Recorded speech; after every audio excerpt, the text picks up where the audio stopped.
வணக்கம் நண்பர்களே, வாங்க நம்ம வீடு கட்டுறத முறையாக எப்படி நம்ம கனவு இல்லத்தை நம்ம ஆரம்பத்திலேருந்து நம்ம ரெடி பண்ணுறோன்றதை பார்த்து தெரிஞ்சுக்கலாம். வாங்க. இப்போ நம்ம என்ன செஞ்சுருக்கிறோன்னா, வாசக்காலை வச்சுட்டு தான் நம்ம தளம் ஓட்டணும். அந்த தளம் ஓட்டுற வீடியோ நீங்கள் பார்த்துருப்பீங்க. இந்த வீடியோவை நம்ம லேட்டாக போடுறோம் பாருங்கள்.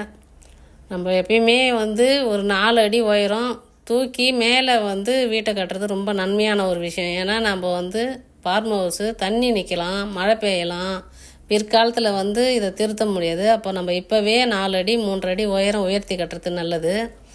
நம்ம வீடு கட்டுறதுக்கு முன்னாடி நிறையா யோசிக்க வேண்டியது இருக்குது. வாஸ்துப்படி பார்த்து கரெக்டாக நம்ம கனவு இல்லத்தை நம்ம ரெடி பண்ணுறோம். அதை நம்ம எப்படி பண்ணுறோன்னா, தெற்க பார்த்து வாசப்படி கிழக்க பார்த்து வாசப்படின்னு இருக்குது. நம்ம கிழக்க பார்த்து தான் வைக்கிறோம். 2 ரூமில் 2 ரூமுமே கிழக்க பார்த்த மாதிரி தான் வாசப்படி. இது ஜன்னல் பக்கம்.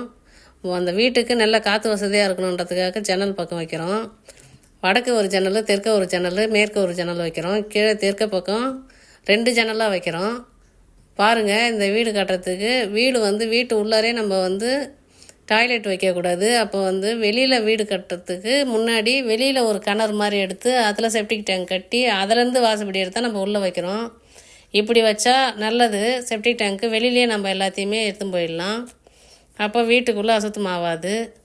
பாருங்கள் மக்களே, 8 அடி 8க்கு 8 வச்சு நம்ம ஆழமாக பள்ளம் எடுத்து நம்ம அதை செய்கிறோம். இப்படி நீங்கள் பார்த்த வீடியோவில் எப்படி கடகால் எடுத்தோம், எப்படி வாசக்கால் வச்சதுன்னு பாருங்கள். அடுத்த வீடியோவில் சந்திப்போம். அடுத்தது பார்ப்போம். ஓகே, பாய்.